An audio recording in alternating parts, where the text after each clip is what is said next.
Hey everyone, my name is Steven. We're breaking from our routine style. We got a special guest today. Special guest, introduce yourself. I am Brendan. Good morning. And of course, our classic middle brother. Oh, yeah, Kevin, that's me. And we're so excited to talk to you today. Yeah. All right, let's get this show on the road.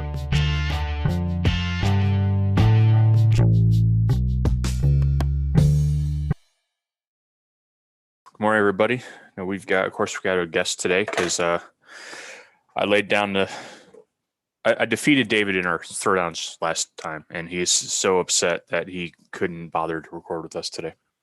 Yeah, he was very cut up. There was tears, blood. It was crazy.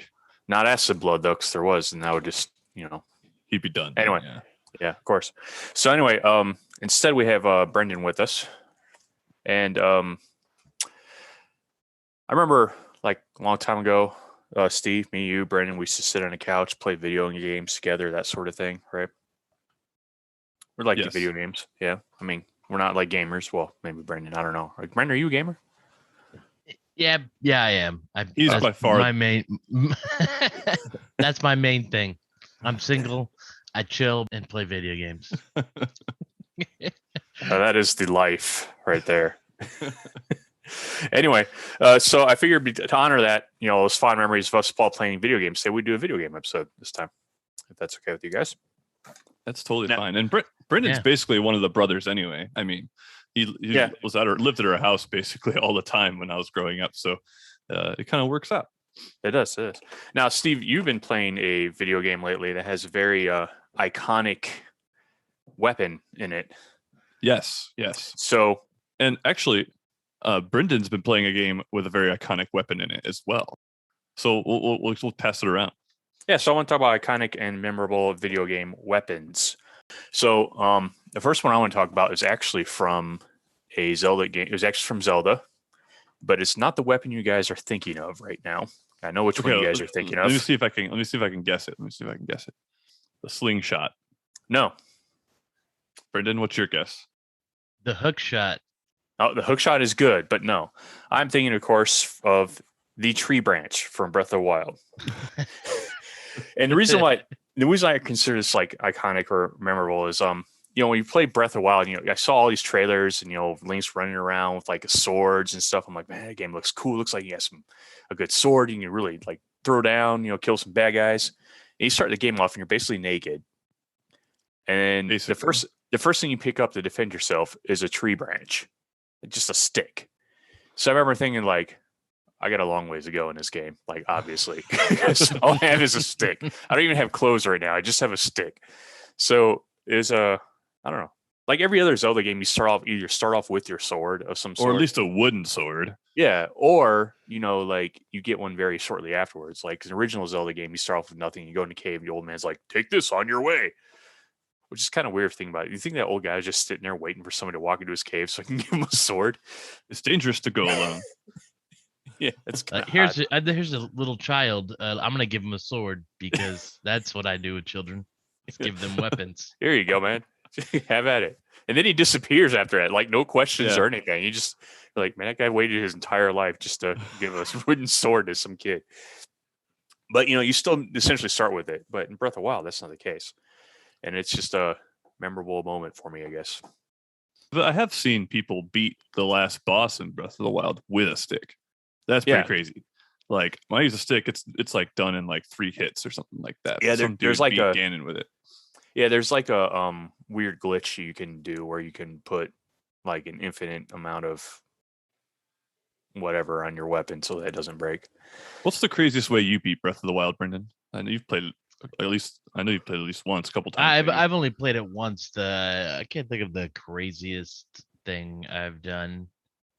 I mean, I did like try to beat things to death with the leaf that you're just supposed to blow wind with, and that didn't work out very well.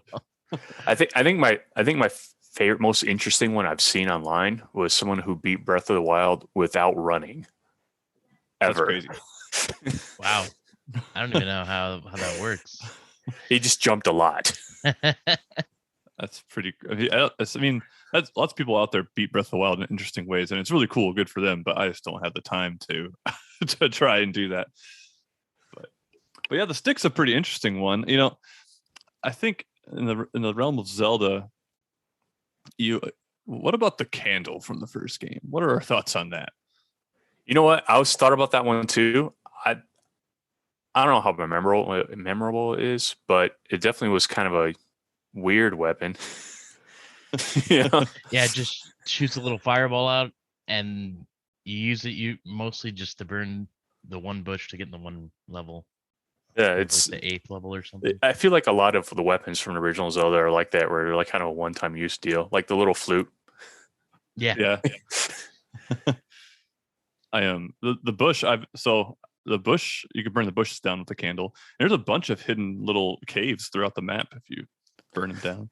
That's true, but half of them, it's just a guy in there that yells at you for breaking down their door, and then you have to pay him. So it's your fault. It's your fault for using the tree as your door. Or it's another old guy just wanting to give you something or sell you something. I mean, imagine that. I'm going to open up this shop and then cover it with a bush. So someone will find me eventually. You go in there and it's like a guy's like, buy something, will you? Like, I feel kind of bad for you because you've been in this bush for like ever. There's a couple of those dungeon, like those little caves in the first game where there's a bokoblin inside and he just gives you rupees. I think those are kind of funny too. So you found me. Here you go. What about you, Brandon? What's a good memorable? It doesn't have to be from Zelda, mind you.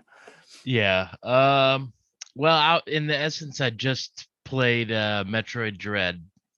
I'll go with something Samus can do. I mean, Samus has their iconic arm cannon that you can get all kinds of different beam weapons.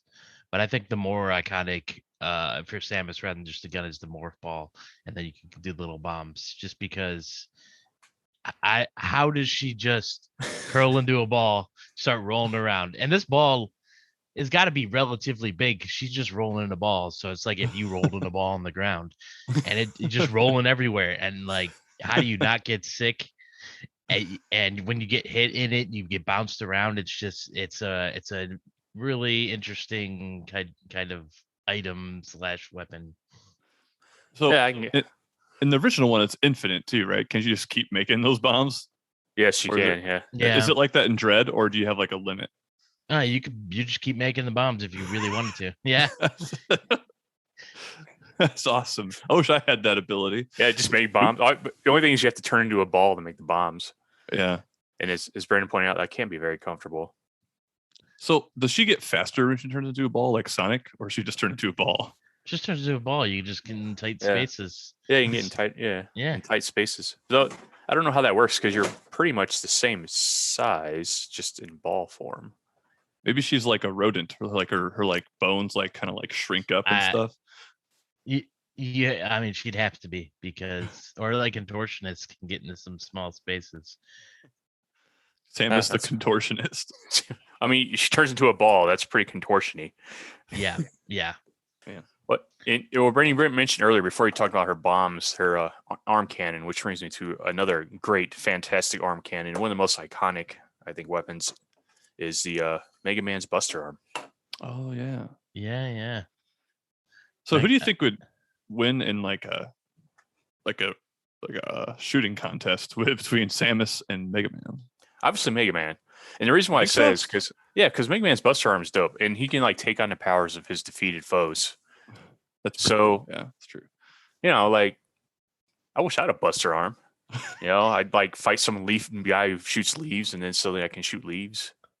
I don't know. That's true. I would say, as some bias, I would say Samus would win, but she's been trained and she has like Chozo DNA in her, which is like a warrior bird race. So it's probably maybe helps why she can contort into a ball. Oh yeah, she's that bird thing. Mega Man might have the better Buster, but Samus has got like acrobatics and she's good at hand-to-hand combat and all that. I think it would be an interesting throwdown. Considering you guys do throwdowns, that would be an interesting. That would be an interesting one. I mean, you can technically do it in Smash Brothers if you just fight. They can fight each other. Oh yeah, that's true. And Samus, I mean Mega Man, he's not a contortionist. Every time he walks, it's like drunk, because he It's like true. has those big metal legs. Hey, He's he not can very slide stealthy. though. He can't That's slide. true. Yes. Slide. My favorite Buster arm attachment is in Mega Man Legends, which is actually one of my favorite video games ever. But the one that's a vacuum cleaner, you like attach it and and like all the money just gets sucked up into your arm, and suddenly you're richer. That's That is a practical weapon right there. I would love to have one of those. You imagine walking down the street and suddenly your wallet just flies out of your pocket. You look behind you, there's a guy with a big Buster arm, like, Like, like, you know what? You can have it, dude. Yeah, you deserve it after that. How does it just pick up money? That's the question. It picks up energy cells too. So if and if you take a real life application, let's say you're kind of hungry, bam, it sucks up sandwiches. Like it just makes you. Mega Man's Buster arm is officially the coolest weapon in all existence right now. Speaking of busters, though, we got the Buster arm. How about the Buster sword? This is the game I've been playing. You just asked me about that earlier, Kevin. I've been playing Final Fantasy VII, the remake. And the Buster sword is pretty crazy. I don't know if that sword makes a whole lot of sense. It doesn't. It doesn't make sense at all. It does look super cool, though. And the thing is, the Buster sword is very iconic because when you think about Final Fantasy, usually most people, when they think about Final Fantasy, the first game comes to mind is Final Fantasy VII, which means Cloud comes to mind. And then, of course, the sword comes to mind. It is very like if you're going to define Final Fantasy as a franchise into one weapon, it would be the Buster sword for sure. This is slightly off topic, but for some reason, the past 3 games we've been talking about have all included someone with a gun as an arm. You got Mega Man, Samus, and then Barrett also has a gun on his arm that he could switch out to different kind of weapons, like machine guns, laser guns. Yeah, I mean, it's in the video game world, gun arms are a popular thing to have. So let's table the Buster sword discussion for a second. I forgot about Barrett. Let's throw him into the mix. They have a shooting contest. Barrett, Mega Man, or Samus. I still gotta go with Mega Man. I think Barrett would probably lose between the 3 of them. His is a little more random. Barrett can use magic and materia, which you could make him pretty ridiculous with. But yeah, I think he would kind of get outmatched by 2 like robotic space people. Laser cannons, yeah. Yeah. One thing that absolutely amazes me is how Cloud and Zack from the other game twirl that thing in their fingers and then slap it behind their back. There's no sheath. There must be a magnet on their back or something that just otherwise it just magically levitates there. Like it's twirl it in their fingers. This is big, huge sword, the size they are. They're like, and it cracks me up every time. It could be just made from aluminum and it's really light. Oh, that's true. You ever think maybe some special? It wouldn't be very effective sword then, though, would it? Aluminum sword would be pretty terrible. It's true. It would just crumple like. That's the other thing about the Buster sword. Like you get it in the beginning of the game, you're like, "Oh, this sword looks so freaking sweet," and then I don't know, you get another sword very quickly. Like you don't use that sword that much. It's like such an iconic weapon for the game, but you don't actually use it that much. You end up getting some other big wacky sword that makes even less sense than the Buster sword. Now, the Final Fantasy has a habit of having some crazy swords, like a lot of really big swords.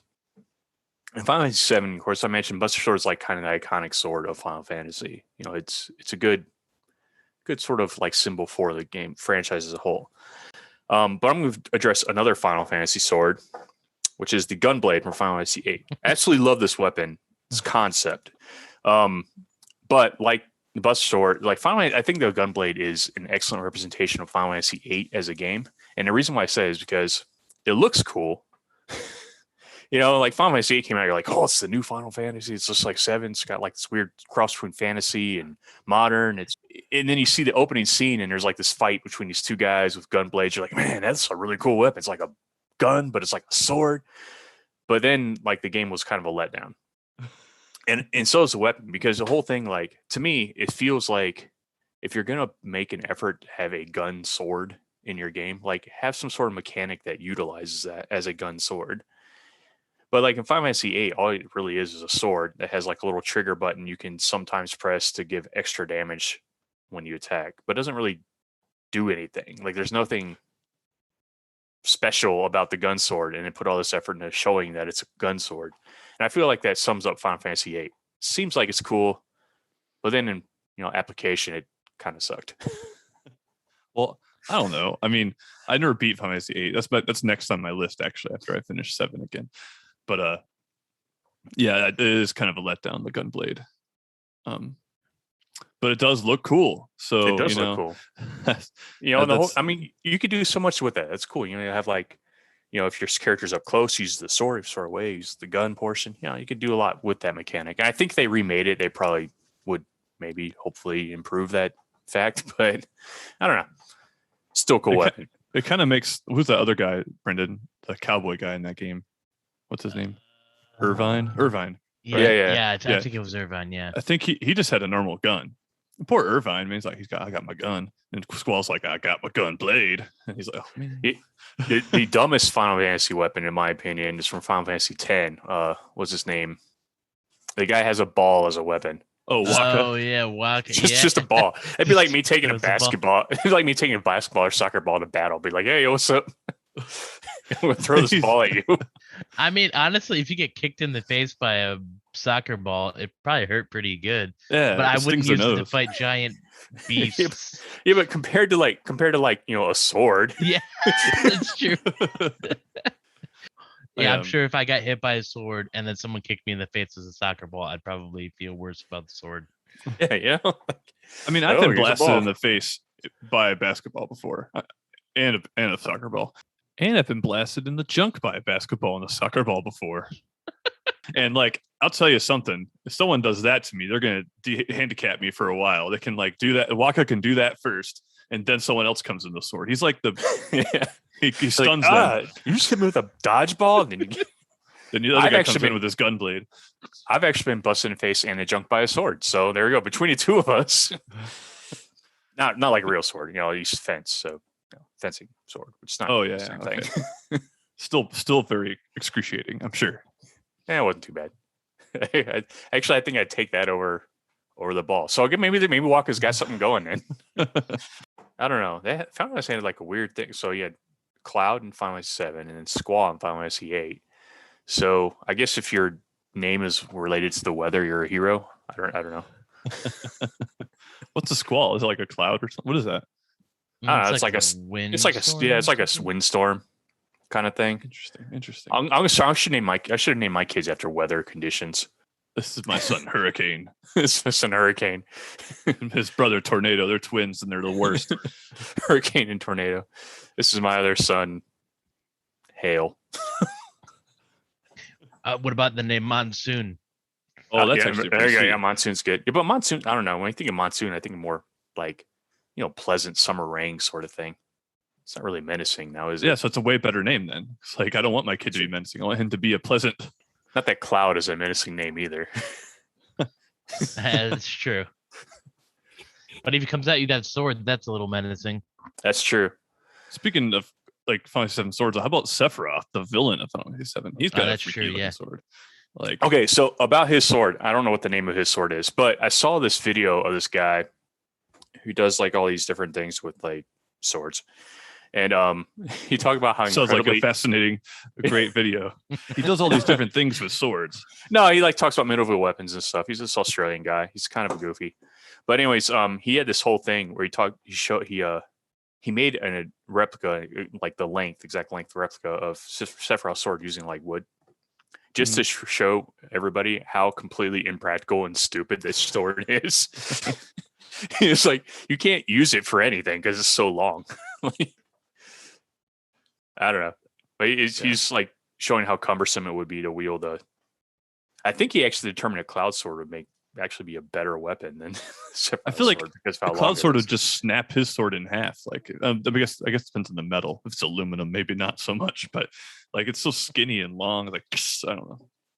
Yeah, I think if you're hitting someone on like the end, there's like no way that's not snapping at some point. Yeah. But of course, we also have, I think Brendan can appreciate this. Away from Final Fantasy, back to Zelda, the Master Sword, of course, very iconic weapon. Yeah, the Master Sword is iconic. I love me the Master Sword. That's cool. And that's actually, unlike Cloud and Final Fantasy swords, the Master Sword is actually kind of a practical weapon. It looks like functions like a normal sword for the most part, and it looks cool. It does look cool. It is the what do they call it? The Sword of Evil's Bane. Explain. something like that. That's what that's what they called it in the subtext of it. It's I don't remember when they mentioned that. They mentioned it in a couple of them. They definitely mentioned it like Wind Waker and stuff because you have to actually infuse it back with the power when you first find it in Hyrule. You got to put power in it to be able to fight Ganon. Now, of course, there are other weapons beyond swords that we can get into, but I do want to mention one more sword. It's not necessarily the iconic one, but it's memorable for me, and that is, and I know I'm going to pronounce this wrong. Izoi, Izoi. Anyway, it's the sword. It's Rikimaru's sword from the Tenchu series. Oh, that's all right. That's a cool looking sword. Okay. Well, it's actually, well, I mean, I guess it's the ancestral sword of the Zuma ninja, so not necessarily his sword. But and the reason why I brought this up, I think it's a cool sword. Now, if you play the game, it's just like any other sword. It's not really particularly special. But the fact that they give it a name in the game, and then like the characters have like this sort of respect and reverence for it, but they never explain anything else. They just give you the name. They're like, oh, look, it's the sword. And that's it. So there's like a bunch of mystery to it. Like, I want to find out more about this sword. Like, what's the deal? Why is it so like, special? It's just an ordinary sword, but they named it. So, it's got to have something cool about it. There's some lore there. It's like, when it's like when the writers have stuff that goes up that they have in their head, but it's never on the pages. So you always want to know more about it. But I don't know. Stepping away from swords, what do we think about Mario's weapons? The fire flower? That's one of them. Yeah. Let's go there first. Dude, it's awesome. If you think about it, you're just imagine if you will, you're running around, stomping on some weird mushroom looking dudes. And then you're like, you know what? I could really use a weapon because just jumping on people thing isn't working. And you see a flower grow out of a block floating in midair. And you consume said flower because why not? And now you can shoot fireballs out of your nose. What's not cool about that? It's pretty awesome. Are we sure it's out of his nose? I thought it just came out of his hand. It does. The original looks like he's flicking. Yeah, it looks like he's flicking boogers at an original one. Yeah, that's awesome. I mean, it's been a super cool flower. I want to find one of those now. It'd be so handy. Like let's say you're stuck in the wild, like you're hiking, then you get left and you're by yourself. Just pick a fire flower. You can start campfires. You could like. My luck, instead of a fire flower, I'd pick something really dumb, like a flower that gives me the ability to grow my hair really fast or something. Okay, I have a theory about going back to Mario. Okay. It's weird. So, I mean, all of his different items are usually like a mushroom or something.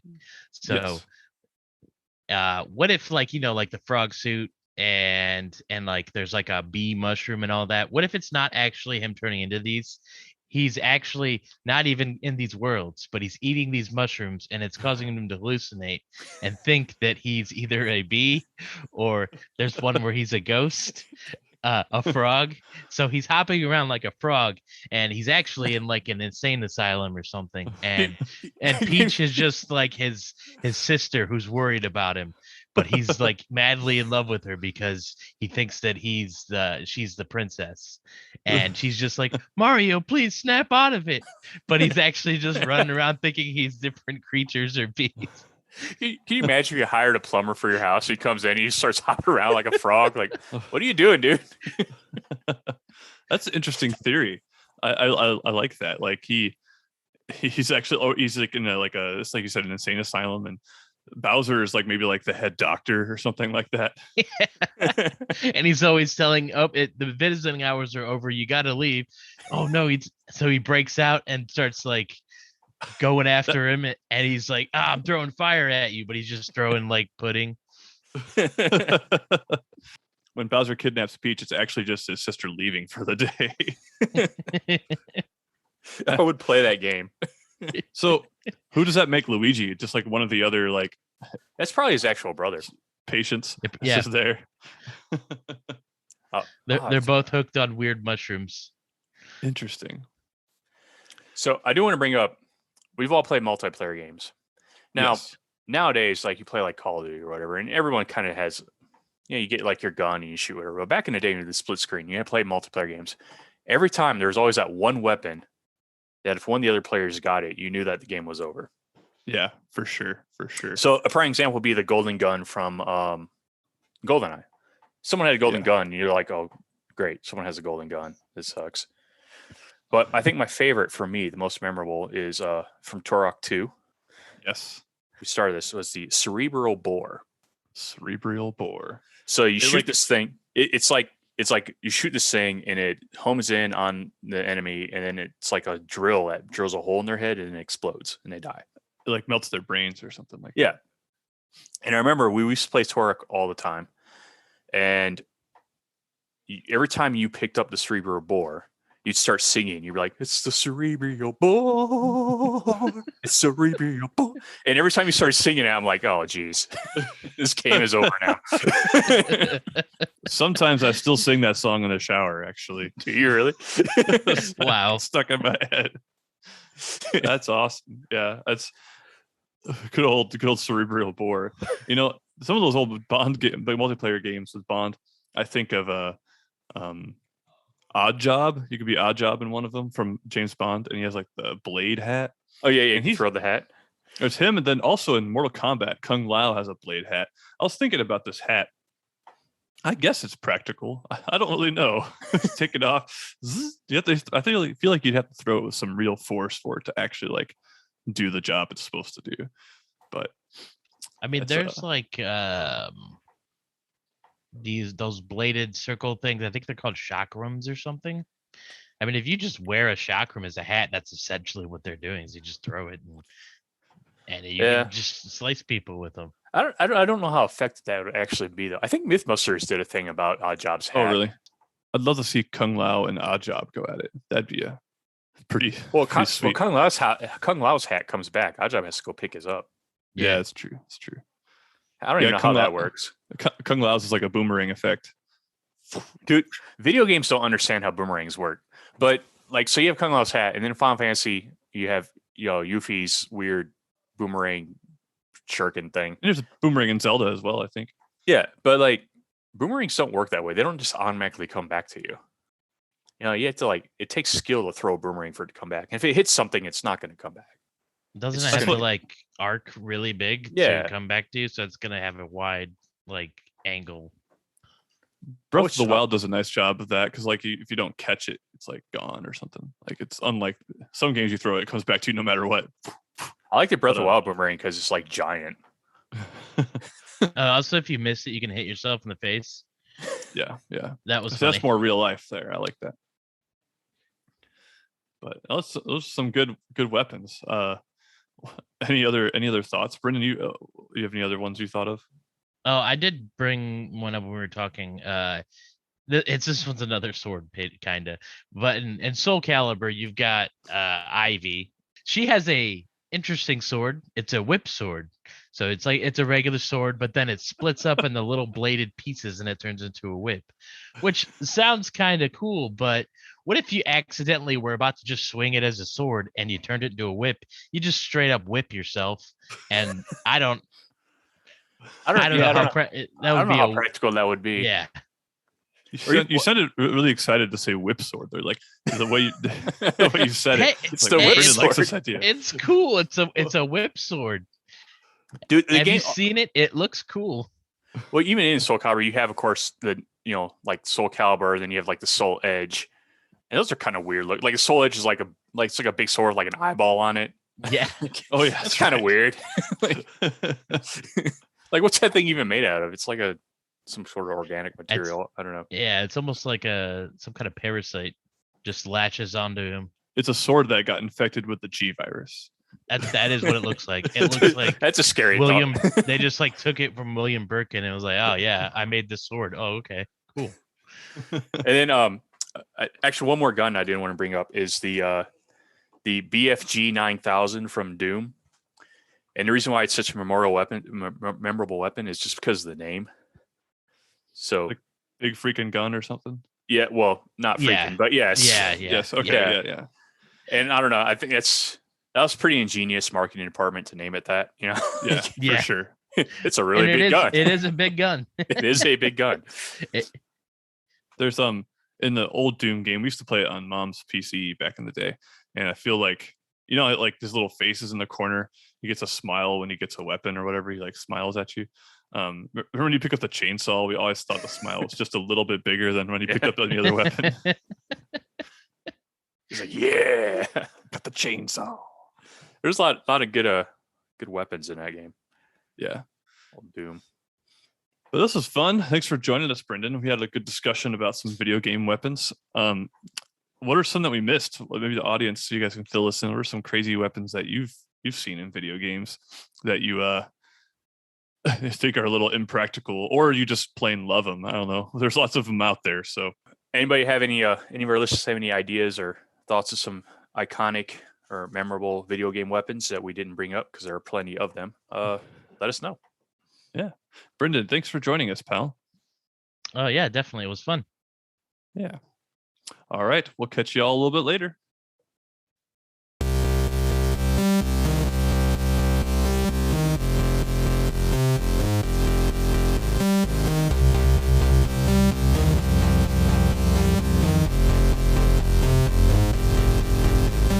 Thanks for listening to this episode of BBP, the Brothers Born podcast. Today we included one of our surrogate brothers, Brendan Sullivan. Thanks for joining us, pal. It was so fun having you on the show today. Listeners, what do you think are some of the weird, strange video game weapons that we may have missed and didn't talk about? Feel free to let us know on Facebook. You can check out our Facebook page at facebook.com/brothersbornpodcast. Or give us an email at brothersbornpodcast@gmail.com. We look forward to hearing from you. Next episode, David will be judge as Kevin and I duke it out with each of our respective characters in the next installment of Unlikely Throwdowns. So stay tuned, and we'll catch you real soon.